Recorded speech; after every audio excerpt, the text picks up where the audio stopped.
A new dawn for a washed world. When the waters of the great flood finally withdrew, the world lay quiet beneath the open sky, as if holding its breath. The earth smelled young again, of wet soil, fresh leaves, and clean stone. Noah stepped onto the ground with his family, their feet sinking into the soft mud of a reborn land.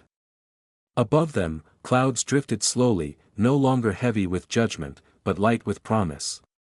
Birds cried in the distance, and the sun shone gently, as though the world itself were waking from a long and terrible dream.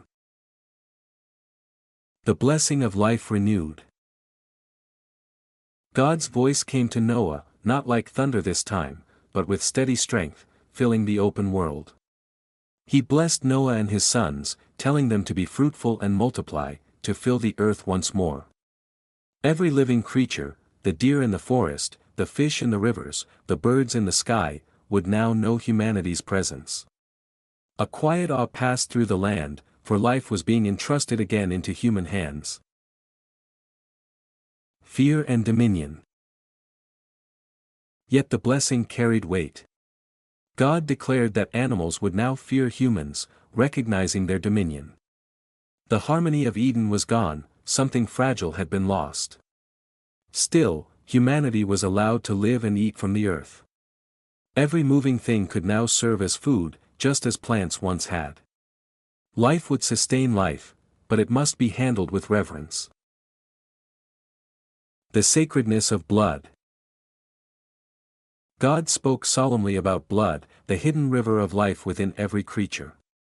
Blood, he said, must not be consumed, for it carries life itself. Human life was declared sacred above all.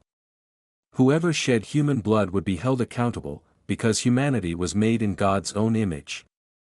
The world was given rules now, boundaries to protect the fragile gift of life.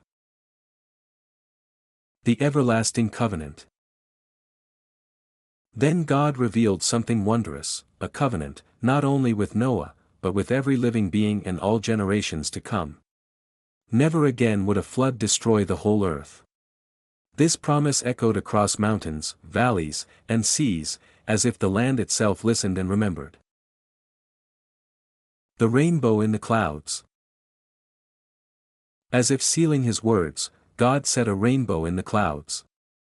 Its colors arched across the sky like a bridge between heaven and earth. Whenever rain would fall and clouds would gather, the rainbow would appear, a reminder to God and humanity alike of mercy remembered and wrath restrained.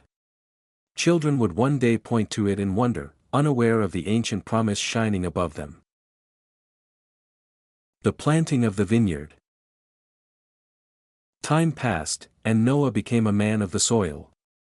He planted a vineyard, watching vines curl and grapes swell with sweetness. From their fruit, he made wine. One day, he drank deeply and became drunk, lying uncovered in his tent, an image of human frailty returning to the world. A moment of shame. Ham, one of Noah's sons, saw his father's nakedness and spoke of it lightly to his brothers.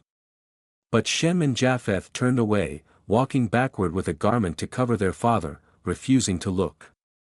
The tent was silent, heavy with the weight of choice, between respect and dishonor. Words that shape generations. When Noah awoke and learned what had happened, his words carried the force of prophecy. He spoke of futures yet unseen, of blessing and burden, of servitude and honor. Canaan, Ham's son, was cursed, while Shem and Japheth were blessed. The story ended not with thunder, but with consequence, reminding humanity that actions echo through generations. Explanation and lessons. Genesis chapter 9 marks a turning point in the biblical story. The flood has ended, but the world is no longer innocent. God renews his blessing to humanity, establishes clear moral boundaries, and introduces the covenant symbolized by the rainbow, a promise of mercy and restraint. Life is sacred, violence is accountable, and creation remains under God's care. At the same time, the chapter shows human weakness returning almost immediately. Noah, the righteous survivor, fails. His sons respond differently, revealing that honor, respect, and responsibility matter deeply. The chapter teaches that even in a renewed world, humanity must choose wisely. God's promises are firm, but human actions still shape history. From this story, we learn reverence for life, respect for others, responsibility for our choices, and hope grounded in divine faithfulness. The rainbow reminds us that judgment is not God's final word, mercy is.